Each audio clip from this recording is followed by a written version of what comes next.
Star hospitals Banjara hills తో పాటు ఇప్పుడు ఫైనాన్షియల్ డిస్ట్రిక్ట్ లో కూడా. మొన్న 21వ తేదీ రాష్ట్ర ముఖ్యమంత్రి చింతపల్లిలో, అల్లూరు సీతారామరాజు జిల్లా చింతపల్లిలో ట్యాబులు పంపిణీ చేశాడు 8వ తరగతి పిల్లలకి. ఈ ట్యాబుల పంపిణీ మొత్తం ట్యాబ్సే, దానికి ఉన్నటువంటి కంటెంటు, బైజూస్ కంటెంటు, ఇది చాలా పెద్ద కుంభకోణం. దాదాపు 1200 కోట్ల రూపాయలు ఈ ట్యాబులు కంటెంట్ వల్ల దుర్వినియోగం అయింది. ఎవరి చేతుల్లోకి పోయింది, ఎవరు తిన్నారు, ఏమైంది అనేటువంటి విషయం రాష్ట్ర ప్రభుత్వం ప్రజలకి స్పష్టం చేయాలి. అసలు ఒక్కొక్క ట్యాబు ఎంత కొన్నారు, మొత్తం ఈ సంవత్సరం కానీ గత సంవత్సరం 2022లో కానీ 9,52,925 ట్యాబులు కొన్నారు. అందులో గత సంవత్సరం 5,18,740 కొన్నారు. ఈ సంవత్సరం 4,34,185 కొన్నారు. గత సంవత్సరం శాంసంగ్ A7 అనే మోడల్ కొన్నారు. ఈ శాంసంగ్ A7 అనే మోడలు వాళ్ళు ఎంఆర్పి, ఏ కంప్యూటర్ అయినా, ట్యాబ్ అయినా, ఫోన్ అయినా ఎంఆర్పి రేటుకి ఎవడు అమ్మడు, ఎవడు కొండు. ఆడ ఎంఆర్పి ఉంటుంది. అది వాడు కంపెనీ వాడే అమెజాన్లో 12,000, 11,995 పెడితే వీళ్ళు 13,262 కొన్నారు ఘనమైనటువంటి వాళ్ళు. యాక్చువల్గా హోల్సేల్ ప్రైజు 9,000. ఒక్కొక్కటి మనలాంటి వాళ్ళు ఎవరైనా విడిగా కొంటే అది 12,000, కానీ హోల్సేల్ ప్రైజు 9,000. అంటే ఒక్కొక్క ట్యాబ్లో 4,000 రూపాయలు గత సంవత్సరమే అదనంగా పెట్టి కొన్నారు. ఈ సంవత్సరం 4,34,185 ట్యాబుల్లో దానికి తోడు 256 GB అదనంగా ఒకటి ఇస్తా ఉన్నారు. అది 500 రూపాయల లోపే అవుతుంది. ఈ ట్యాబ్ను 17,500 కొన్నారు. అంటే పోయిన సంవత్సరం దాని మీద ఇంకొక 4,000 అదనంగా పెట్టి కొన్నారు. ఇది ఏసర్ ఈసారి పెట్టిన model, Acer A1 model, Acer 1 model. ఇది 14,000కి మించి లేదు మార్కెట్లో. అంటే హోల్సేల్ అయితే ఇది కూడా 12,000కి వచ్చేస్తుంది.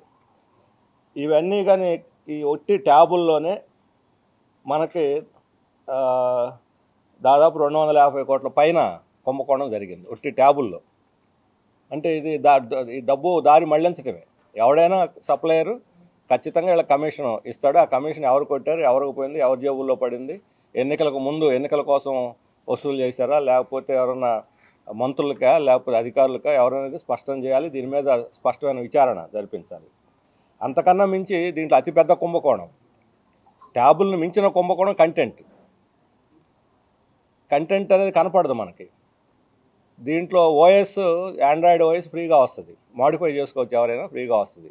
అందులో బైజూస్ గొప్పతనం లేదు. బైజూస్ కంటెంట్కి ఒక్కొక్క ట్యాబ్ మీద 15,500 రూపాయలు కట్టారు కంటెంట్కి. ఇది పెద్ద కుంభకోణం. ఒక 8వ తరగతి కుర్రాడు ఈ సంవత్సరం ట్యాబ్ ఇస్తే వచ్చే సంవత్సరం మరలా 8వ తరగతి అది పనికిరాదు. రేపు మార్చి ఎగ్జామ్స్తో అది ల్యాప్స్ అయిపోద్ది లైసెన్స్. అంటే నెక్స్ట్ ఇయర్ 8th క్లాస్ వాళ్ళకి మరలా కొనివ్వాలి వీళ్ళు కంటెంట్ని. ఇప్పుడు 12th క్లాస్ వరకు ఇస్తూ ఉన్నారు. 12th క్లాస్ వరకు ఇచ్చేది ఇప్పుడు నెక్స్ట్ ఆ ఇయర్లో అది ఓపెన్ అవుద్ది. ఆ ఇయర్లో అది ఓపెన్ అయినప్పుడు అప్పుడు అది అడ్వాన్స్డ్ కంటెంట్ అవ్వదు. ఇప్పుడు 8వ తరగతి చదివేవాడు 12వ తరగతికి వచ్చే లోపల 5 సంవత్సరాలు పోతుంది. 5 సంవత్సరాల లోపల ఇదే కంటెంట్ ఉంటుందా? ఇప్పుడు బైజూస్ పరిస్థితి ఏమిటి? దివాళెత్తే కోణంలో ఉంది. అప్పులు పాలయ్యారు, మోసం చేశారు, ఫారిన్ ఎక్స్చేంజ్ కుంభకోణాలు ఇరుక్కొని ఈరోజు విచారణ ఎదుర్కొంటున్నారు. మొత్తం వాళ్ళ దగ్గర ఉన్న 20,000 మంది స్టాఫ్లో 12,000 మందిని ఉద్యోగాల నుంచి తీసేశారు జీతాలు ఇవ్వలేక. 3 డైరెక్టర్లు రాజీనామా చేశారు. ఈ కంపెనీ ఎన్ని రోజులు ఉంటుందో మైటాస్ లాగా ఉంది కుంభకోణం.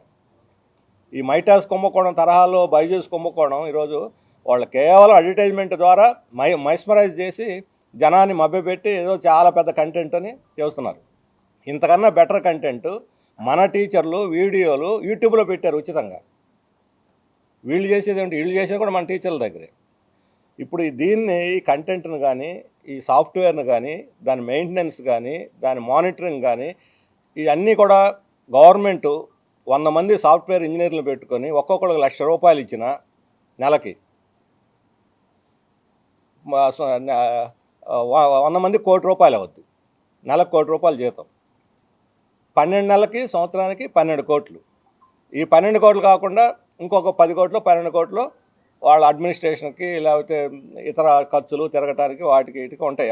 అనుకున్న 50 మామూలుగా అయితే ఐటీలో 80-20 నేను 50-50 వేస్తున్నాను. అయినా 25 కోట్ల లోపలే. టీచర్లను పెట్టుకొని వీడియో లెక్చర్స్ ఇప్పుడు వాళ్ళకి అదనంగా ఇన్సెంటివ్ ఇస్తే ఇప్పుడు ఆల్రెడీ చెబుతున్న టీచర్లని వాళ్ళకి వేసవిలో స్పెషల్ ట్రైనింగ్ శిబిరం పెట్టి వాళ్ళ చేత వీడియోలు టీచింగ్ అన్నీ కూడా చేయిస్తే వాళ్ళకి ఇంకో 25 కోట్లు అదనంగా ఇచ్చినా సరే టీచర్లు సంతోషిస్తారు. మనకి దాని మీద రైట్ ఉంటుంది.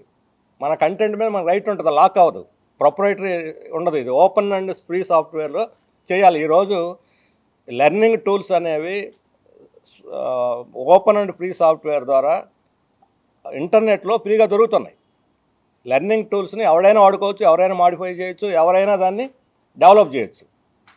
మరి అంత ఉచితంగా దొరికే లెర్నింగ్ టూల్స్ని మాడిఫై చేసుకోవటానికి కొంతమంది నేను ఇందాక చెప్పిన 100 మందిని మనం రిక్రూట్ చేసుకున్నాం. 100 మంది ఉన్నారంటే దాని మీద ఇంకొక 200-300 మంది సపోర్ట్ స్టాఫ్ అది ఇది ఉంటుంది, కుటుంబాలు, మనకి ఎంప్లాయ్మెంట్ వస్తుంది. తీసుకుపోయి వాడి చేతిలో వాడు ఎంతమంది చేత చేయిస్తాడు, రాత్రి మగుళ్ళు వాళ్ళ మీద కుక్కి 10-15 మంది చేత ఈ పని అంతా చేయిస్తాడు. ఆ తర్వాత మనకు సర్వీసెస్ కూడా గ్యారెంటీ లేదు. ఇప్పుడు బైజూస్ మూతపడిపోయిందంటే మరలా కంటెంట్ అంతా మరలా మనం కొత్తగా డెవలప్ చేసుకోవాలి. ఎట్లా డెవలప్ చేసుకుంటారు వీళ్ళు? ఇప్పుడు వాడి మీద ఆధారపడా. ఇప్పుడు ఎన్సీఆర్టీ వాళ్ళ సైట్ ఉంది, ఎన్సీఆర్టీ దాన్ని అసలు మూలన పడేస్తారు. దీక్ష అని సైటు మొత్తం ఇదే మాదిరి ఉంటుంది, దీక్ష సైట్ కూడా. దాంట్లో అన్ని క్లాసులకు సంబంధించి దాంట్లో సబ్జెక్ట్స్ ఉన్నాయి, వీడియోస్ ఉన్నాయి, అన్నీ ఉన్నాయి. 3 సంవత్సరాలుగా దాని మెయింటెనెన్స్ లేదు, వదిలేశారంటే బైజూస్ లాంటి వాళ్ళని మార్కెట్లో ఉద్ధరించడానికి కేంద్ర ప్రభుత్వం ఉద్దేశపూర్వకంగానే ఎన్సీఆర్టీ దీక్ష అనేటువంటి యాప్ని మూలన పడేసింది. అలాగే మన స్టేట్లో ఈ ఎన్పిటిఎల్ అంటే ఇది కూడా జాయింట్ ప్రాజెక్టు. ఎన్పిటిఎల్ అనేది జాయింట్ ప్రాజెక్టు. ఇది కంటెంట్ క్రియేట్ చేయొచ్చు, దీని ద్వారా మెయింటెనెన్స్ చేయొచ్చు, మానిటరింగ్ చేయొచ్చు, యాప్లు కూడా క్రియేట్ చేయొచ్చు. అంటే మన సొంత ఇంజనీర్ ఒకవైపు ఏమో మేము ప్రపంచ మేధావులను తయారు చేస్తామని అంటున్నారు, ఇంకోవైపు ఏమో మన మేధావిత్వాన్ని అంతా కూడా తొక్కి పెట్టేసి వాళ్ళకి ఏ అవకాశం ఇవ్వకుండా బైజూస్ లాంటి ఒక మోసగారి కంపెనీకి, ఒక ఫ్రాడ్ కంపెనీకి వేల కోట్ల రూపాయలు చేస్తారా? ఈ 15,500లో కంటెంట్ క్రియేషన్కి ఒక్కొక్క ట్యాబ్కి, ఎందుకంటే కంటెంట్ క్రియేషన్ ఒక ట్యాబ్కి ఉండదు రేటు. వాడు ఒక మొత్తానికి ట్యాబ్ రిటైల్గా వేస్తున్నాడు, మొత్తానికి కలిపే ఉంటుంది. ఎన్నిసార్లు అమ్ముకున్నా ఆ డబ్బు అంతా వచ్చేస్తుంటుంది. మొత్తానికి కలిపి టోటల్ ఎంత అవుద్ది? దీన్ని ఒక ట్యాబ్ అంటే ఫిజికల్ ట్యాబ్కి మనం విడిగా కొనాలి. ట్యాబ్ని విడిగా ఒక్కోదానికి ఒక్కో రేటు ఉంటుంది. కానీ కంటెంట్కి అట్లా ఒక్కోదానికి ఒక్కో రేటు ఉండదు. అంటే వాడు లైసెన్స్ని మన దగ్గర వసూలు చేస్తున్నాడు, ఒక ప్రతి ట్యాబ్కి ఎంతని. ఈ 15,500లో 5,500 నేను మ్యాక్సిమం వేస్తున్నాను. యాక్చువల్గా 2-2.5 సరిపోద్ది ఫ్రీ టూల్స్ అన్నీ ఉపయోగించుకుంటే. 5,500 రూపాయలు మాత్రమే దీనికి అన్ని రకాలుగా అయినా సరిపోద్ది. 10,000 రూపాయలు ఖచ్చితంగా దీంట్లో జరిగింది. అంటే 1,000 కోట్ల కుంభకోణం కేవలం కంటెంట్లో జరిగింది. ఇది పెద్ద కుంభకోణం, కంటెంట్లోనే 1,000 కోట్లు జరిగింది. అందుకని దీని మొత్తం మీద విచారణ జరిపించాలి అని చెప్పి మేము డిమాండ్ చేస్తున్నాము. ఇప్పుడు మన టీచర్ల మీద రకరకాల భారాలు వేస్తున్నారు, వేధింపులు, వాళ్ళకి జీతాలు టైంకి లేవు, వాళ్ళకి యాప్లు పెట్టి భారం, రకరకాల పనులు, అసలు చదువు చెప్పే పనే లేదు. ఇప్పుడు మన రాష్ట్రంలో ఈ బైజూస్ వచ్చినందువల్ల ప్రపంచ బ్యాంకు వాళ్ళ సలహా మీద 40,000 టీచర్ పోస్టులు ఖాళీగా పెట్టారు. ఇది పెద్ద నష్టం మనకి. బైజూస్ దగ్గర తీసుకొని 40,000 టీచర్ పోస్టులు ఖాళీగా పెట్టారు. ఇప్పుడు ఏమన్నారు, 800 ఉన్నాయి, లేకపోతే 4,000 ఉన్నాయి, 5,000 ఉన్నాయి ఖాళీలు అని చెబుతున్నారు. అసెంబ్లీలోనే వాళ్ళు 18,000 ప్రకటించారు, కేంద్ర ప్రభుత్వం 40,000 ప్రకటించింది. అంటే ఈ 40,000 పోస్టుల్ని తగ్గించి టీచర్ పోస్టుల్ని కేవలం ఆన్లైన్ ద్వారా బైజూస్కి ఉద్ధరించడం కోసం నిరుద్యోగుల్ని బలి చేస్తున్నది ప్రభుత్వం. బైజూసే లేకుండా ఉంటే ఇదే కంటెంట్, ఇదే రకమైనటువంటి ట్యాబులతోటి ఇంకో 40,000 మంది టీచర్లను తీసుకోవచ్చు. మరి నిరుద్యోగుల్ని నాశనం చేయటం, వాళ్ళని నిరాశకు గురి చేయటం కాదా, మోసం చేయటం కాదా అడుగుతా ఉన్నాను. అందుకని అట్లాగే గవర్నమెంట్ టీచర్ల మీద ఒత్తిడి పెంచి వాళ్ళు దేని మీద కేంద్రీకరించలేక ఆ ఒత్తిడికి సూసైడల్ టెండెన్సీస్కి వెళ్తున్నారు. ఇంతకుముందు ప్రవీణ్ కుమార్ ఒక్కడే ఒత్తిడి చేసేవాడు, ఇప్పుడు ఆయన మండలానికి ఒక ప్రవీణ్ కుమార్ని తయారు చేశాడు. ఇప్పుడు ఆయన అధికారుల మీద ఒత్తిడి చేస్తే అధికారులు పోయి వీళ్ళ మీద ఒత్తిడి చేస్తున్నారు. మరి వీళ్ళు చదువు ఏం చెబుతారు? రేపు పొద్దున ఏంటి, గవర్నమెంట్ స్కూల్ చదువు చెప్పడం లేదు, దండగా ఇవి మూసేద్దాం, అన్నీ ప్రైవేట్ వాళ్ళకి అప్పు చెబుతాం.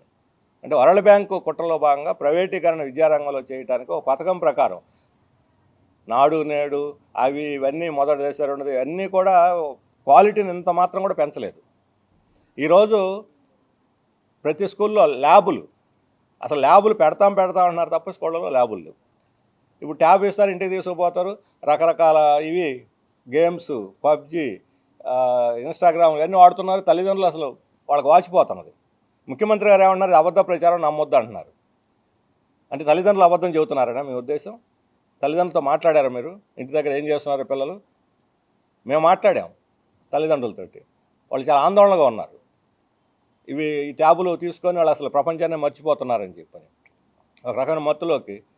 స్కూల్లో అదే ల్యాబులు పెడితే స్కూల్లో స్క్రీన్లు పెట్టి వాళ్ళకి పూర్తి స్థాయిలో డిజిటల్ ఎడ్యుకేషన్ చేయొచ్చు. ట్యాబులు కాదు, ల్యాబులు కావాలి. ల్యాబులు పెట్టకుండా నువ్వు ట్యాబులు ఇస్తే ఉపయోగం ఉంది? అసలు ట్యాబులు ఉపయోగంలో రావున్నా ల్యాబు కావాలి. కాబట్టి ఈ రకంగా అశాస్త్రీయమైనటువంటి పద్ధతిలో మొత్తం విద్యా విధానాన్ని నాశనం చేసి ప్రైవేట్ రంగానికి ఒప్పచెప్పడానికే బైజూస్ని ఒక సాధనంగా వాడుకుంటున్నారు. అందుకని బైజూస్తో ఒప్పందాన్ని రద్దు చేసుకొని మన టీచర్లకి మన ఎన్సీఆర్టీ, ఎస్సీఆర్టీ ఉన్నాయి, వీళ్ళకి పరిశోధన విభాగాలు ఉన్నాయి. అవసరమైతే ఒక 100 మందిని మీరు ఐటీ వాళ్ళని తీసుకొని మొత్తం టూల్స్ అన్నీ కూడా డెవలప్ చేయొచ్చు. చాలా 1000 కోట్ల రూపాయలు ఈరోజు ఎక్స్‌చక్కర్ మిగులుద్ది. నేను ఎందుకు చెబుతున్నానంటే, ఈరోజు ఈ కుంభకోణాల డబ్బు అంతా అక్కడ మిగిలిస్తే అంగన్వాడీ టీచర్లు లాంటి వాళ్ళకి జీతాలు పెంచేయచ్చు, వాళ్ళు అడిగిన ప్రకారం పెంచేయచ్చు. ఇప్పుడు ఏమంటున్నాడు ముఖ్యమంత్రి గారు, మంత్రులు మా దగ్గర డబ్బులు లేవు, అయిపోయినాయి. ఎక్కడ అయిపోయినాయి? అందరికీ ఇలా కట్టబెడితే, బైజూస్ లాంటి వాళ్ళు కట్టబెడితే అయిపోక ఏమవుద్ది డబ్బులు? కాబట్టి కుంభకోణాల్లోకి డబ్బంతా మళ్లించి ఇప్పుడు డబ్బులు లేవు కాబట్టి మేము జీతాలు పెంచడం లేదని అంగన్వాడీలని ఈ రకంగా వీధుల్లో పడేసి వాళ్ళని ఇబ్బందుల పాలు చేయటం, వాళ్ళని కన్నీటి పర్యంతం చేయటం ముఖ్యమంత్రికి తగునా అని చెప్పి మేము అడుగుతున్నాం. ఇప్పటికైనా సరే ముఖ్యమంత్రి మౌనం వీడి అంగన్వాడీలు తను ఏ రకంగా 2019 ఎన్నికలప్పుడు ఏ వాగ్దానం చేశాడు, ఆ రోజు అరిచేతుల వైకుంఠం చూపెట్టాడు ఆయన. నేను వస్తే మీకు స్వర్గం అన్నాడు. ఇప్పుడేమంటున్నాడు? మా దగ్గర డబ్బులు పెంచలేము. వాళ్ళ మంత్రులు అయితే మరి అన్యాయంగా అవమానకరంగా మాట్లాడుతున్నారు, అధికారులు కొంతమంది అవమానకరంగా మాట్లాడుతున్నారు. ఒక్కొక్క ఎమ్మెల్యేకి 2 లక్షల జీతం ఎందుకు? ఒక మంత్రికి 5 లక్షల జీతం ఎందుకు? మీకు మాత్రం లక్షలు కావాలా? త్యాగాలు చేయరా మీరు రాష్ట్రం కోసం? ఇంత అప్పుల్లో ఉన్నా సరే మీ జీతాలు మానుకొని వీళ్ళ జీతాలు పెంచండి, అప్పుడు మీరు మీ త్యాగదానులు అని చెప్పని కొనియాడతారు. అందుకని వాళ్ళ ఉద్యమం ఉధృతం కాకముందే ఈ సెగ, మహిళల యొక్క పోరాట సెగ రాష్ట్ర ప్రభుత్వానికి తగలకముందే ఇప్పటికైనా 13 రోజులుగా సమ్మె జరుగుతుంది, ఇంతవరకు నోరు ఎప్పడం లేదు ప్రభుత్వం. వెంటనే ఈ సమస్య పరిష్కరించకపోతే వాళ్ళు తీవ్రమైన పరిణామాలు వాళ్ళు ఎదుర్కోవాల్సి ఉంటుందని చెప్పి మేము హెచ్చరిస్తున్నాం. ఈ బైజూస్ ట్యాబులు వాటికి సంబంధించిన కుంభకోణం గురించి శ్రీనివాసరావు గారు వివరించారు. మరి ఆ కుంభకోణంలో వేల కోట్ల రూపాయలకు సంబంధించిన అంశాల మీద విచారణ చేయటం ఒక భాగం అయితే, ఈరోజు అంగన్వాడీలు 1,05,000 మంది రాష్ట్ర వ్యాప్తంగా 26 జిల్లాల్లో గత 14 రోజులుగా నిరవధిక సమ్మె చేస్తూ ఉన్నారు. వాళ్ళు ప్రజాస్వామ్యయుతంగా, శాంతియుతంగా వివిధ ప్రాజెక్టుల దగ్గర, వివిధ మండలాల్లో, వివిధ జిల్లాల్లో 100% ఈ రోజున తమ న్యాయసమ్మతమైన డిమాండ్ల కోసం ఆందోళన చేస్తూ ఉన్నారు. వాళ్ళు కోరేది గొంతెమ్మ కోరికలు కాదు, వాళ్ళు ఏమి పంచభక్ష పర్వాణాలు కోరట్లేదు. రెండోది, వాళ్ళు సొంతంగా పెట్టుకున్నటువంటి డిమాండ్ కాదు ఇది.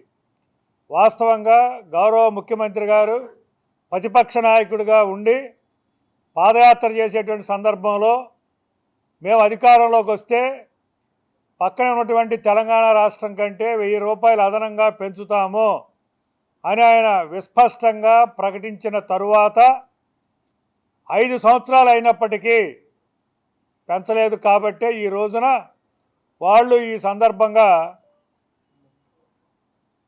రాష్ట్ర వ్యాప్తంగా ఆందోళన చేస్తూ ఉన్నారు. అందువల్ల మాట తప్పం, మడం తిప్పం అని చెప్పేటువంటి మన ముఖ్యమంత్రి గారు మరి ఇచ్చిన మాటను నిలబెట్టుకుంటారా అని ఈ రోజున అందరూ అంగన్వాడీలు 1,00,000 మంది, అంటే దాదాపు వాళ్ళ కుటుంబాలతో కలుపుకుంటే దాదాపు 7-8 లక్షల మంది, వాళ్ళ మీద ఆధారపడి అంగన్వాడీ సెంటర్ల మీద ఆధారపడినటువంటి ఇంకో 4-5 లక్షల మంది, దాదాపు 10-15 లక్షల మంది ఈరోజు ఎదురు చూస్తూ ఉన్నారు. ఎవరు వీళ్ళంతా ఏమన్నా పర్మనెంట్ కార్మికులా లేకపోతే పర్మనెంట్ ఉద్యోగులా, వాళ్ళకి ఏమన్నా ఇతరత్ర సౌకర్యాలు ఉన్నాయా అంటే ఏమీ లేవు. వాళ్ళు పొందుతున్నది గౌరవ వేతనం.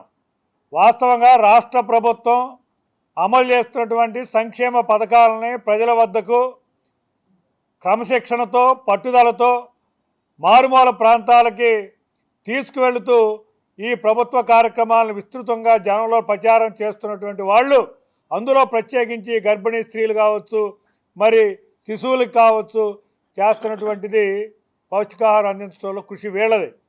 కానీ వీరి పట్ల మాత్రం ప్రభుత్వం ఎటువంటి కనీసమైనటువంటి మానవతా దృక్పథం కూడా లేకుండా మొండిగా వ్యవహరించడం మాత్రం తీవ్రంగా ఖండిస్తూ ఉన్నాము. ప్రభుత్వం చర్చలకు పిలవటం లేదు, ఏమైతే అవుతుందిలే అనేటువంటి సాచివేత ధోరణి చేస్తూ ఉంది.